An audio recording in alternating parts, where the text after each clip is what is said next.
Hi, I'm Kimberly. And I'm Sherri. Let us tell you a little bit about our podcast, Lemonade and Sunshine. We're going to be talking to real people who have made lemonade with the lemons in their lives to help strengthen other people with their challenges. We all need to know that there's hope and light even on our darkest days. And if you've ever felt alone in your struggles, and who hasn't, come and listen and sip lemonade in the sunshine with us. Welcome back to Lemonade and Sunshine podcast. We are so happy to have this topic today, no shame in your mom game. And the way that we came up with this, just a little brief explanation. So in talking to different moms, I noticed that talking to moms who work, they feel like they should be doing all the things that stay-at-home moms do in addition to working oftentimes full-time, and how overwhelming that is for them. And then on the flip side, talking to a lot of moms who stay home, they wonder how the working moms are able to do everything that stay-at-home moms do, and on top of that, work. And feel like, okay, how come I can't do more since the working moms are working and doing everything I do?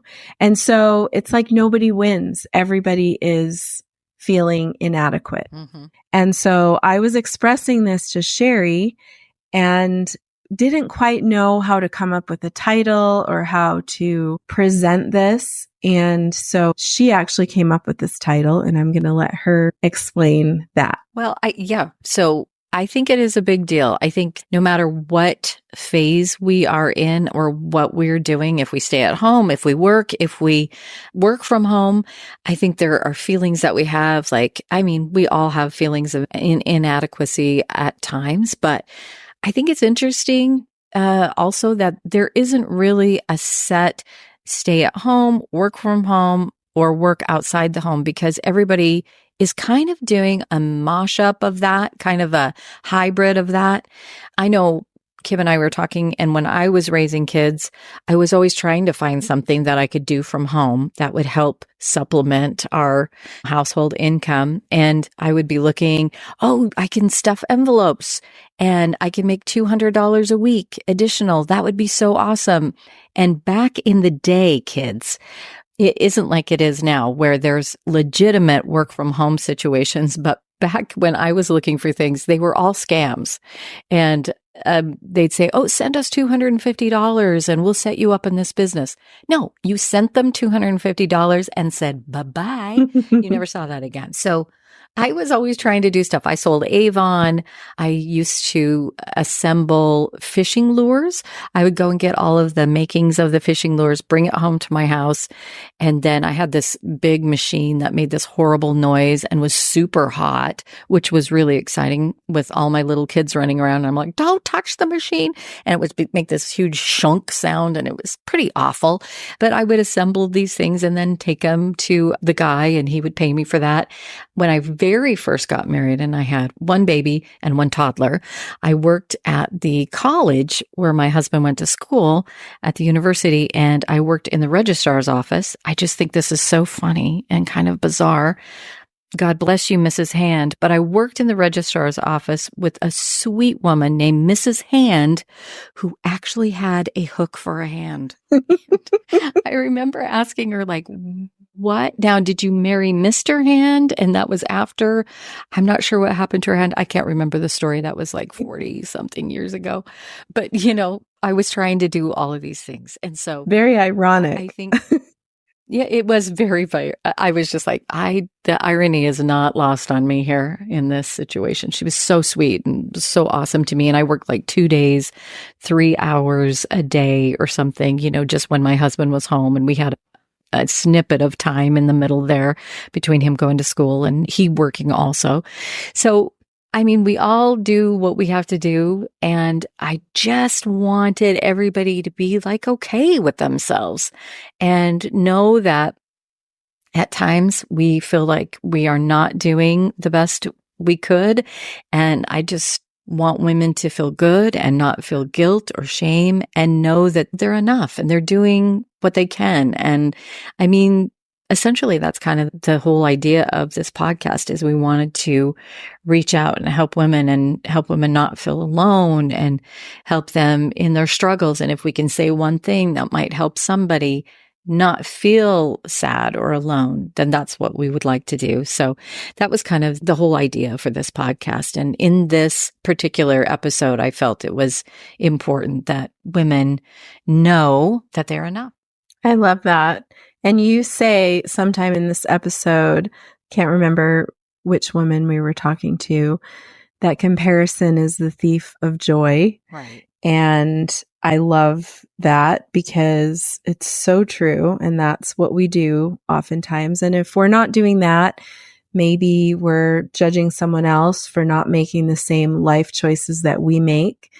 And I think we just need to stop that. For sure. Everybody's doing the best they can. Let's give each other the benefit of the doubt that we are trying to do what we feel is best for our family. And I love what Tracy says. You know, I took my career and working, I took it to the Lord. And who are we to look at anybody else and think that we know better what they should be doing when, you know, hopefully we all are insightful enough to know that we need to take it to the Lord. And hopefully we have that in our lives, that faith and that strength. Or even if we don't, I mean, it is not our journey. Somebody else's situation is not our journey. And we don't have all the pieces to that puzzle. We don't know all of the things. And for sure, we need to give each other grace in that and stop with the judging or looking at somebody and thinking, well, why would she do this? I lived in a neighborhood and I had a neighbor that was very adamant about looking down on women for working and just, I would never. And her life circumstance changed and she had to then go to work and she's been working for years. And you know, we need to be careful what we're saying because life has a way of teaching us those lessons. Yeah, it does. And I think on the flip side that sometimes stay-at-home moms also feel judged. I mean, in the past, I think working moms felt judged a lot, but I think the tables have turned. And I think as a stay-at-home mom, I know I have felt judged for staying home. And that, you know, when finances were tight and I felt like people thought I should be working, but I had prayed and I knew that I needed to be home with my kids. And there were reasons that maybe they didn't see that my kids needed me to be home. So we just don't know everything. Right. We don't have all the facts. We don't know everything about someone's children or the person that we might think we know really well. We might not know everything. So we're only seeing part of the picture. Absolutely. So we have interviews labeled as stay-at-home mom and work from home mom and working mom. And really, I think there are seasons for those. I think a lot of us have been all of those at one time or another. I mean, maybe there are some women out there that have exclusively stayed home or exclusively worked like always. But I know I started out as a working mom when I met my husband and his 3 kids came with him. I had a career. I had a college degree and I was working at Harvard Business School. And I really wanted to be home when our kids were home. And so I did a lot of things with my schedule, which I was very fortunate to have a boss who allowed me to do. I used comp time. I worked overtime because our department was special events. And so I worked a lot of overtime and I would use my overtime as comp time so I could take more vacation time in the summer and be home with the kids during the times that we had them. And then I also was able to change my schedule instead of working 9 to 5 from 8 to 4 And then our oldest son who lived with us, I was able to get home faster to see him. And so I think the Lord knows what's in your heart and where your priorities are, no matter what. Later, we moved to Southern Utah where I met my dear friend Sherri. Then I wasn't able to get a career type job. And so I just did odd jobs. I did jobs when the kids were at school so I could be available for them. I cleaned homes and worked at a craft store and did various things. And I think all moms sacrifice and do what they can for kids. And so some moms have careers, some moms who work are just trying to help provide for their families and doing odd jobs like Sherri mentioned.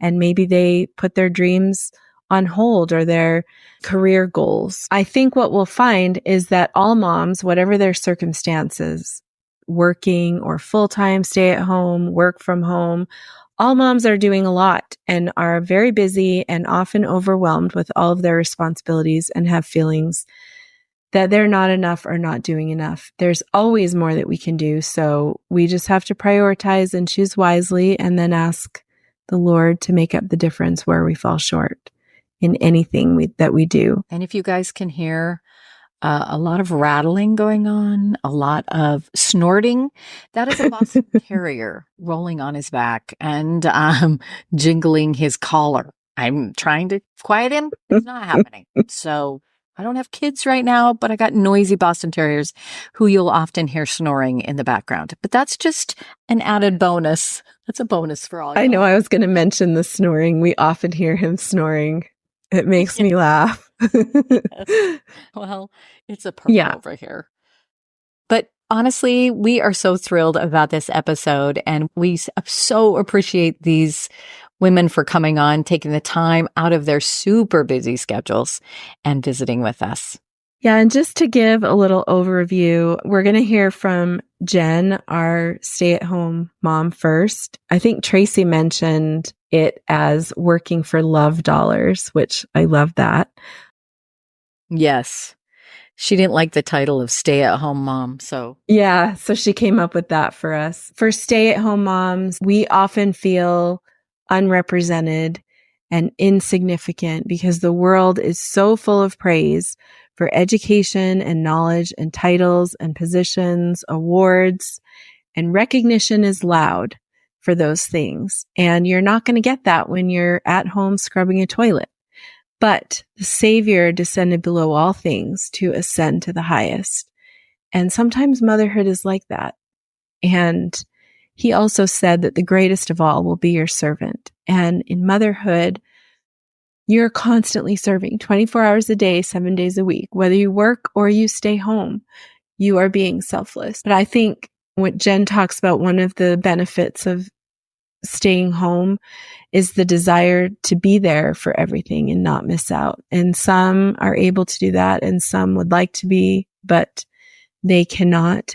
And for those in that circumstance, I would refer you to a talk given by Julie B. Beck. It's called A Mother Heart. We will put a link to it up on our website. But here's a quote. A woman who treasures motherhood on earth will treasure motherhood in the world to come. And where her treasure is, there will her heart be also. Developing a mother heart, each girl and woman prepares for her divine eternal mission of motherhood. Whatever principle of intelligence she attains unto in this life, it will rise with her in the resurrection. And if a person gains more knowledge and intelligence in this life through her diligence and obedience than another, she will have so much the advantage in the world to come. So I just love that because whatever our desires are, the Lord looks on our heart. And sometimes we look at what's on the outside, but he sees our hearts and he knows the desires of our heart. With Angie, we talk about faith over fear, prayer as part of her day to get through when it's hard, to balance everything. And yeah, she prays for your hair. Yeah. Yes, I know. I know. I love that. I pray for my clients' hair. Hey, my hair needs prayer. So it's a good thing that she does pray for Mine my does hair. too. And that'll be in episode 2. So we've got Angie, and then after Angie is Tracy. Yes. Well, also Angie said that her work is a blessing to her. And Tracy says that too. And another thing Angie says about working from home is that she had to learn to set boundaries, which, Sherri, don't you think that is kind of true in all cases with motherhood, but also in life? It's really hard to set boundaries sometimes. But said about you can't be mad about boundaries. Oh, no, I'm not. No, I that's okay. was No, we not. talked about this. It's fine. Let's share. Let's share. My therapist might have just said, you can't be mad about boundaries you haven't set. What? Like mic drop. Oh, I can't be mad. It's so true, though. It's so true. I'm all like, no one respects my boundaries or whatever. Well, if you don't have any, nobody does. So yes, in answer to your question, absolutely yes. Okay, but I totally was not even thinking about that. No, I think it's good. I think it's a good thing to share. Okay. Of course, we're both people I know. pleasers. Are you kidding me? I have a hard time with boundaries too. We're the worst. For sure. We're the worst. We both are. So yeah, and Tracy talks about setting priorities, which is a good help for boundaries, right, Sherri? About putting God first and family. And I think the takeaway for her kids, what they get from her working is independence and learning new skills like cooking, problem solving, and self-reliance. Yeah. Yes. And then that she stopped caring what other people think and just cares what God thinks. Yes. Yeah, that was great. Yeah, that was great what she said. Yes, it was great what she said. So we're so excited to bring it to you. Lastly, too, is learning to advocate for ourselves and our needs. Tracy talks about that. And I think some women are better at doing this than others. I, as a stay-at-home mom, certainly have not been good about advocating for my needs. And it's not because, my husband's always telling me to spend more time for me, and he's very good about taking care of my needs, but I'm not good at taking care of myself because I put myself on the back burner to take care of everyone. And I don't think I'm alone in that. I think a lot of us do that, but we do need to take care of ourselves so that we can take care of others. For sure. Whatever our circumstances are, I think what's important is that we let God prevail in our lives. I think we need to involve God in our decisions. In any of our circumstances, we hope that we can take it to the Lord and have His input and have His help and use His inspiration to guide us in whatever those decisions are. And then we can respect others' decisions and know that they are doing what is best for their family, and to release all of that judgment and have grace for one another and just look at one another with love and support and realize that it is a season of our life and we don't know what's coming down the way and where we'll be. But we need to respect one another, love one another, and we're hoping that this is an extension of that. And we're very excited for all of you to hear these moms and their particular situations. So onward and upward, let's go. I love how you say exactly what I'm feeling in my heart, but do not know how to express. She just said it all in those words. So yay. That's why we're a team. So here we go with our interviews. On our No Shame in Your Mom Game episode, we're going to hear from a stay-at-home mom. And Kim, you know Jen really well. I think I'll let you do the introduction. So Jen has lived in many different places. She was born in Thailand and lived in the Philippines and Hong Kong and then in Massachusetts when she was young. And then at age 12, moved to Utah and spent her teenage years and forward in Utah. She went to college at Brigham Young University and got a degree in community health. She spent time studying abroad in Jerusalem, which would be wonderful to do. I'm jealous of that. She served a mission for the Church of Jesus Christ of Latter-day Saints, Spanish speaking at the Visitor Center in Mesa, Arizona. That is where Jen and I met. We were missionary companions on our mission. And some of my favorite memories are with Jen, and I learned so much from her. She is so talented. She then went on to get a 2-year dental hygiene degree. And then she moved to Oregon with her husband while he was in law school and was a dental hygienist for 5 years. And 3 of those years, she had 2 children while she was working. And she has served in multiple church callings and leadership positions. She has 5 children. They are currently ages 23, 22, 17, and twin 15-year-olds. She is very talented singing, and she plays the piano. She has a beautiful singing voice.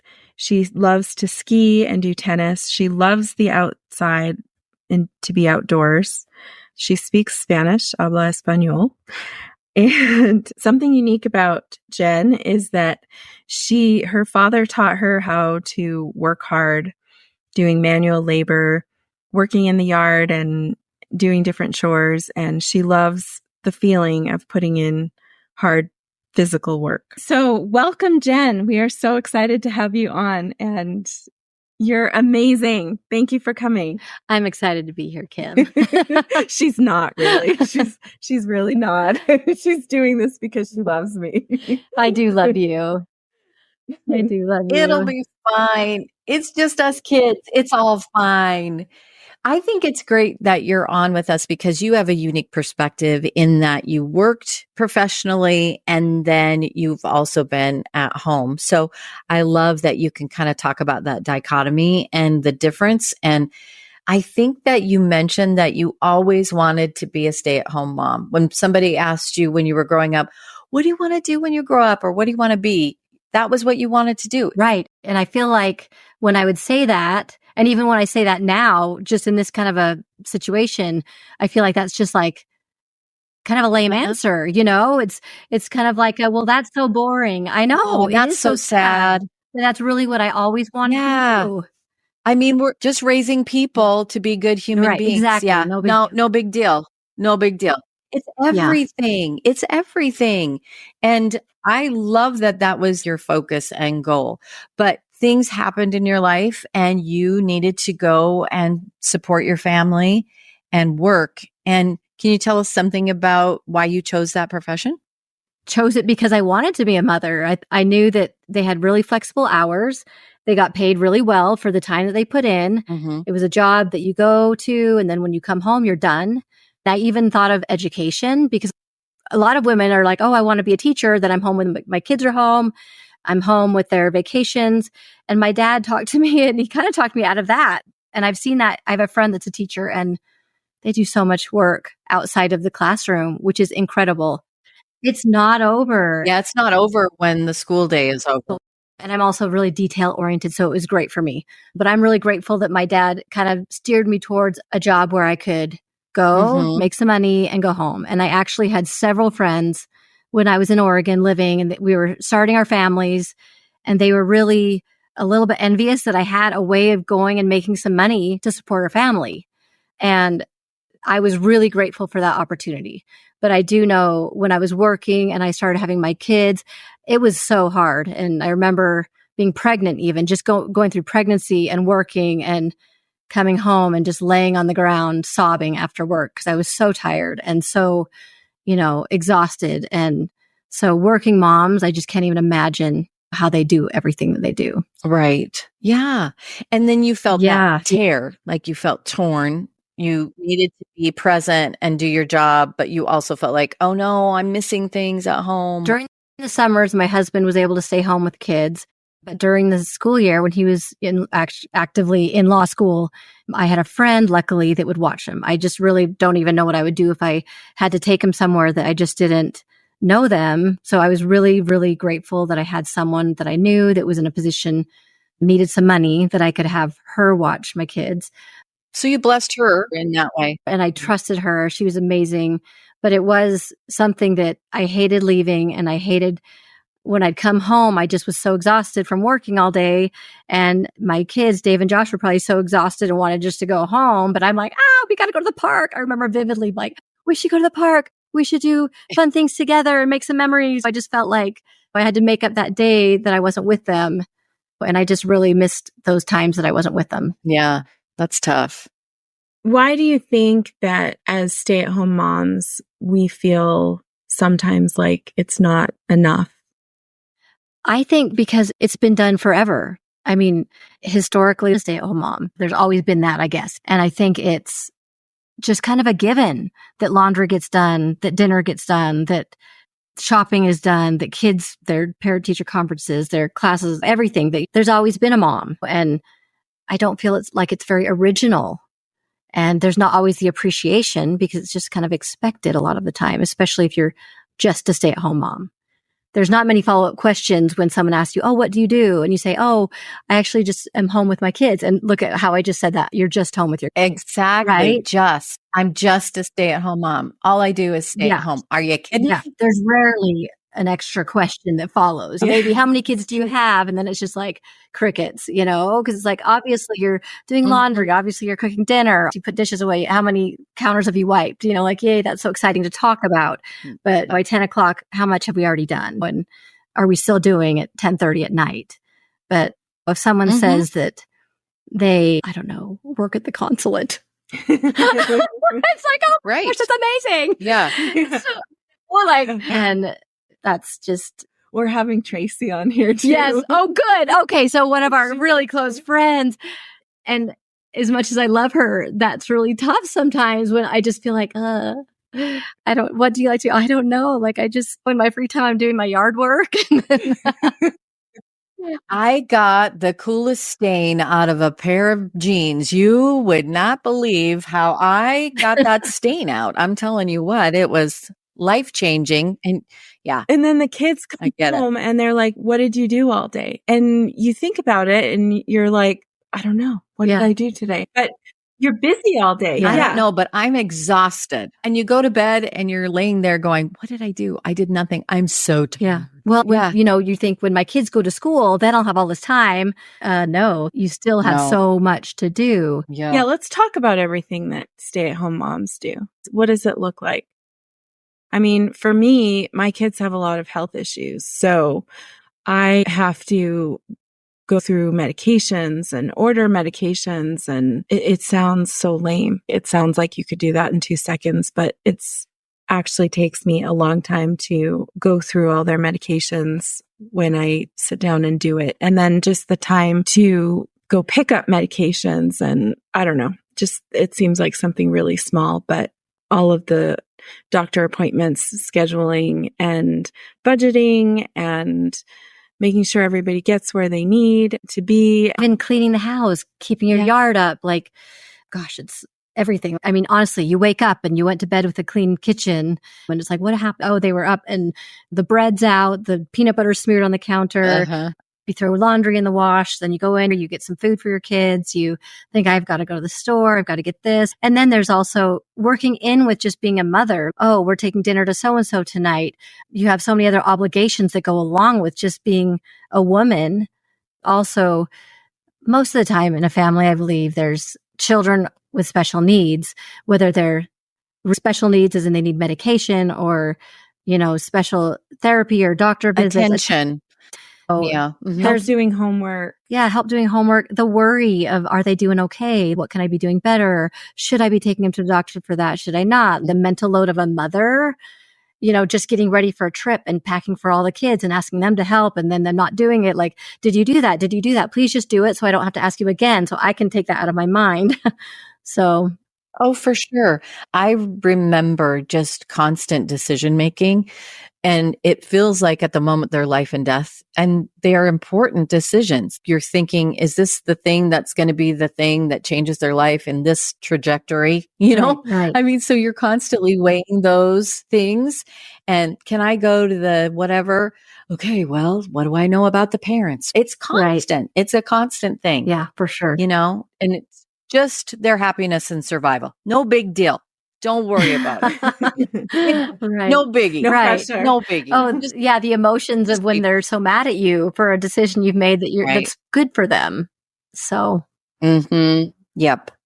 Yeah. I used to say all the time, I don't feel good about it. And my daughter still says, you never felt good about anything. You never felt good about, you know what I mean? She did. Because you're weighing, is this a good thing or a bad thing? You have to try to use that judgment constantly. How many times a day do you make those decisions? Right. You know? Mm-hmm. So I was wondering too, those years were a long time ago for me when I had all the little kids at home and that kind of busy. And now it's almost two different kinds of stay-at-home moms, I feel like, is the mom with little kids and school-age kids, and then the mom where they're almost not quite, but almost empty nesters where their kids are teenagers, starting college. And that kind of void, that's where I am right now, is that void of this is what I did all my years. Yeah. I did have an education, and the lack of confidence, I guess I feel now in myself. I was so nervous to do this because I feel like I don't ever talk to people that my life means much to other people. But for me, even trying to find another job, or I have a little bit of time. And so it's like that. What did you do today? Well, I don't know. I didn't do anything today. I wiped the counters down. I did laundry, but a lot of my responsibility with my children is gone. But I'm kind of in between now. What am I going to do after being a stay-at-home mom? And that's all I wanted to do, and felt like I did my best at it. But then now they need you less. They need me less. And I feel like almost this panic, like I got to figure out what I'm going to do so that I don't look like I'm being lazy or I don't have a purpose, right? Like, yes, I remember. What did you do? What do you have going on tomorrow? My husband will say that all the time. And I'm like, I got so mad when I'm like, will you stop asking me that? Because I don't know. I don't have anything tomorrow. Yeah. You know, aside from housework. World peace. I'm solving crises in the world. You feel like you need to have this big, important, I have to do all of these very important things. I get that. Yeah. I remember when my kids were all gone, it was a couple of years that I felt like this is what I've done for 30 years. And all of a sudden it isn't who I am, and they don't need me like they needed me before. And it's vital that they rely on themselves and start to be independent and learn. But wow, I had a total identity crisis and didn't know what my purpose was after that. And it is tough. Yeah. It is a hard place to be. So you're kind of just coming out of they need you a lot, and then they push back as they get to where your twins are now. They're just kind of like, I need to be independent, and you have to let that happen. But it is kind of a identity crisis. I remember it so vividly. Yeah. And they're old enough to be like, oh, so what are you doing? And I'm like, like, yeah, you know, it's right? like, Crickets but I didn't do again. nothing all these years, or I'm not going to do nothing today, but I'm not going to work. And that's kind of what, like, something that's tangible that you look like you are accomplishing something. I don't know. It's a tricky age. It's also, I mean, when they're in high school, they still need you. My kids come home for lunch and I get to see them, and I treasure that time with them because I know that my time is running out with them being home. And so, like, I want to be there for that. I want to be here. Not every day do they come home, you know, and sometimes they need you in different ways. It just changes. Yeah. But I feel like being a mom in general is just preparing to let go. I kind of have a unique perspective because our oldest was going on a mission when the twins came to us. He had just left for his mission for our church, where he was gone for 2 years. And I remember thinking, this is it. This is how it ends. Like, this is what we put all this work all in, of this is and now for. it's gone, and I have to do this again with these 2 little babies, you know, like I have to let go, and it just is a gradual letting go. But the wonderful thing is now I get to watch our grandkids and be a part of their lives and just having them grown. And there's challenges in that too. It's not, you know, none of it is easy, but I think it's all wonderful too. Yeah. I think one of the greatest benefits, like one of the greatest joys I have, is sitting back and just looking at my kids as like real people, not me kind of dictating what they'll do, when they'll do it, but sitting back and seeing what they got from their childhood and their life and what they're doing on their own to make themselves who they want to be. And it's kind of fascinating to see who they do want to be, right? And that's so rewarding to just be able to see who they've become. And like that's kind of everything. I could do that and not feel bad about sitting home if I didn't feel like I had to answer to someone saying, what are you doing today? I'm like, oh, yeah. Okay. But I know you, and you're not one to just sit at home. No, Like, I you're don't just sit always at home. going. I am always going, but I am always going, but it's also, and I'm not the only one. I have talked to several people, and it's kind of come out almost in an embarrassing way, like that, oh, just give me a call. We could go get together or something. And sometimes we'll just be at our own house alone, just pacing around, puttering, looking for something to do. But we're really just kind of pacing because you feel like you need to be doing something. Anyway, Yes. but that word pacing, going from room to room, doing little things just because you feel like, yeah, I need to be busy. I should be busy. I couldn't sit down and just watch a show ever. Yeah. No, in the middle of the No, day. heavens forbid. I know. There's no one there. I There's know. not anything pressing that you need to do and you're tired. It's like, I look at the cat. I can't just sit there and watch a show. That's when the stay-at-home mom police show up they're and go, watching you. excuse me, you're watching a show? It's 2 p.m. What are you doing? You're tired. Do not lay down. You cannot just lay down. No one's watching you, but you cannot lay down. Yeah.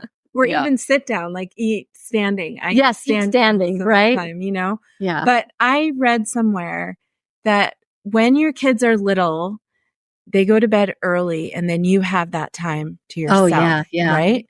But when you have older kids, they're going to bed later. And so you don't have that time to yourself anymore. So the daytime is when you have time to yourself. That is so true. Right? So yes. When they stay out till midnight and you're like so tired.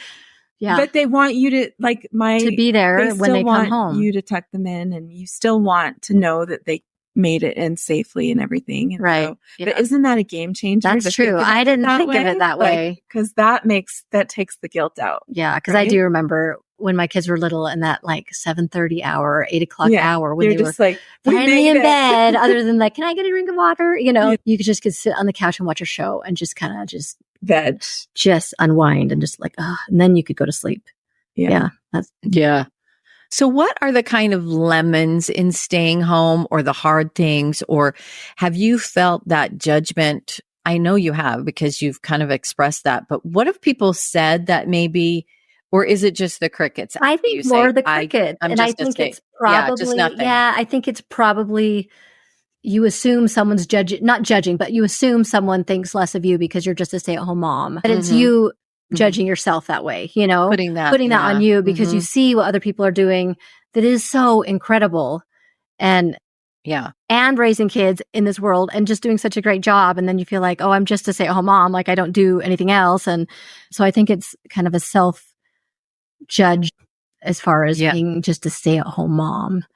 So, well, and it used to be what we did. That's what happened, is mom stayed home. I mean, this was a long time ago. Yeah. But it used to be what we kind of did. And now it isn't as much. It's so common. And so people have to work. And I think they feel like they have to justify them working too. We're all just trying to prove ourselves. And it's silly, really, because every family and every situation is individual. So what works for some isn't going to work for others. And I know some people that are like, I couldn't be a stay-at-home mom. Right, I need to, for my kids' sanity and mine, I need to go out and work. So every situation is different. So that's why we thought it was important to do this episode, because there should be no shame in your mom game, whatever it is that you find your family situation in at the time. And, we're all just doing our very best. Something else that my daughter said that I thought was great is she wants to be a stay-at-home mom because she said it was so important to her in school or whatever that she knew that she could call home and she knew I would be there, and she could call me and she needed this or she needed me and I would be there. So that was important to her. So you have given that to your kids, and not everybody has that opportunity. And so there's blessings and there's hard in all the situations. That's one thing I love, is just to be kind of there all the time. And I've had a couple times where I wasn't home when they got home from school. I was at Costco or whatever. I used to try and make sure I had done before. Sure. But I was gone, and then I'd be getting text messages. Where are you, Mom? Where are you? When are you? What time are you going to be home? World is, it's and so and they've told me they love having me home when they're there, even if I'm not actively with them. So no, I've definitely felt like they've given me that sunshine or to make me feel like I actually am wanted at home. They do notice, even if they don't, they just go to their room and do their homework. They know I'm downstairs, so. Right. Yeah, they don't know what you do all day. I think one of the challenges is a lot of what you do as a stay-at-home mom is invisible. You make doctor appointments, make ortho appointments, just all things. Behind the scenes and the cleaning. Like you talked about in the morning, you went to bed and the kitchen was clean and you wake up and it's not. And people notice if you don't clean, but not you, right? So there's a lot of invisible things like that you do that, like, what did you do? Well, I did laundry, then I did more laundry. And in between that, I wiped down the counters. I put away the dishes. Yeah. Vacuumed the stairs that no one else would do. Yeah. Right. Exactly. Anyway. But also, I think in our society, taking care of children is not valued as much as it used to be. Yeah. It's not a valued profession to people. Like somebody has to do it. Even if you're a working mom, the child has to go somewhere. Somebody has to take care of children. And our society doesn't value that very much. It values everything else. Like how you're contributing to the world, where being a stay-at-home mom is kind of blooming where you're planted and you're in this smaller sphere. Or what could be more valuable than shaping the minds of the rising generation and helping them. Yeah, I feel like giving them self-confidence because they feel so loved, and which working moms do really well also. It's just, for me, it really is also a selfish thing, just because I get so much joy from their love. That sounds so selfish, but I love being with them. I'd rather be with them. My husband will be like, oh, we should go on a trip and go together to, I'm like, and take the kids, right? And take the kids, right? And on vacation, I'm like, I wish my kids were here. Yeah. I just love it. And I just take so much joy in just watching them and being with them. So I think it's also selfish that way. So yeah, I agree. I think I'm that way too. I mean, I've worked too, but I'm just the type of person that puts 100% into whatever I do. And I just feel having older kids that left and I had to let go, I just want to be there for everything. I don't want to miss anything. And I'm so grateful that I'm able to be home and be there. And I think sometimes as stay-at-home moms, we don't remember the things that we like to do because we lose ourselves in taking care of our family. I mean, I have hobbies and talents. I have goals that I want to work on and everything. But right now we're paying for dance for my daughter. So I can't take art classes, Right. So how do you see the sunshine in being a stay-at-home mom? How do you see God's hand in it? So in my position right now with my kids growing up, and I've been there for them through it all, I remember the day that my son was in 4th grade. Every year we would do this Ridgeline Run. It was our elementary school run. It was a mile or something, and you just run and run and run, and your moms can come or dads can come and run with them. And every year we would run it and he would hold my hand. I'm going to cry. Oh. And we would hold hands, run it together.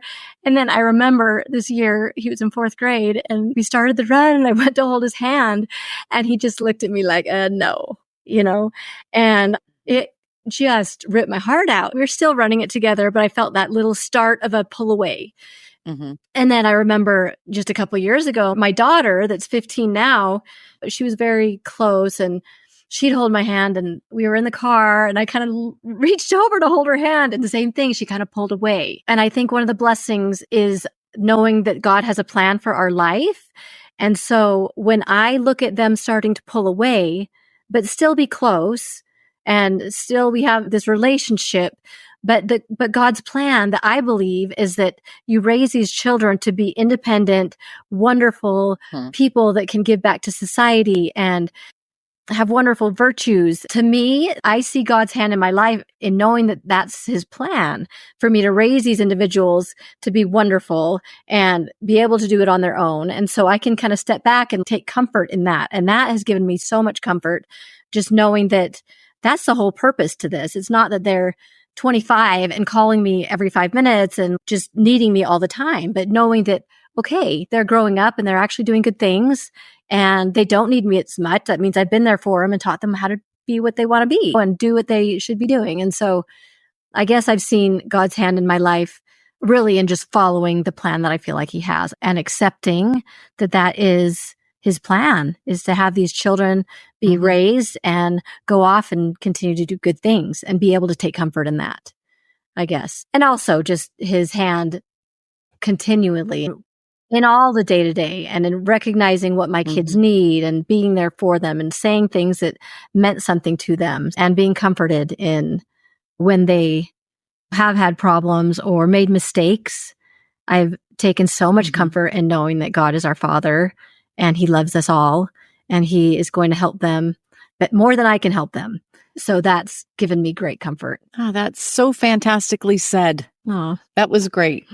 I love all of that. I remember when my kids were little, not too little. I mean, my oldest were probably starting middle school and on into elementary school. And I remember once just sitting on my bed and being so tired, like I'm going to cry again, but just being so exhausted, probably having one of my t-shirts on that like, I just called a throw up t-shirt or a spit up t-shirt because you just use it to wipe up their faces, change it throughout the day. But if you need to burp cloth, just use your shirt. Just kind of feeling like that. And I remember him asking me, do you regret being a stay-at-home mom? That was literally his question. And in that moment, I was just like, oh my gosh, no, I would never trade this for anything. Even in the trenches, there was nothing I would rather do than be home and wipe their nose and be there for them and receive the love back from them. So I don't know. I think having children and a family is the greatest gift that we could have and contribute to in this life. Yes, that's awesome. That was so perfectly said. I don't think there's anything else to say. I think that's great. Well, thank you so much, Jen. You're welcome. Thank you so much. We appreciate you. I'm so grateful. Look at me out of my comfort zone. Doing things in the world, not just in my home. Yeah.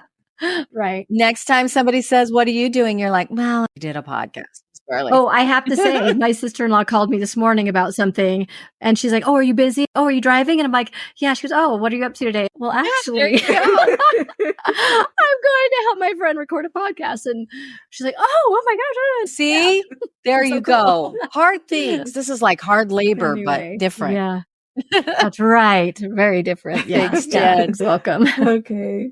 We appreciate you being here with us today. Thank you so much. And join us for episode 2 of No Shame in Your Mom Game, when we'll speak with Angie, our work from home mom, and also Tracy, our work outside of home mom. Great interviews. You don't want to miss them.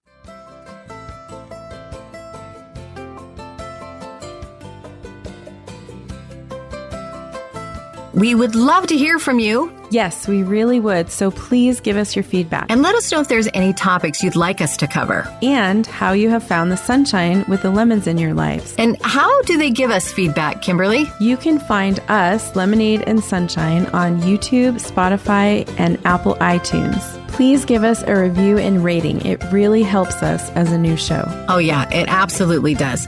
So until next time, we hope that you can feel the sunshine. And we hope you will tune in next week to Lemonade and Sunshine.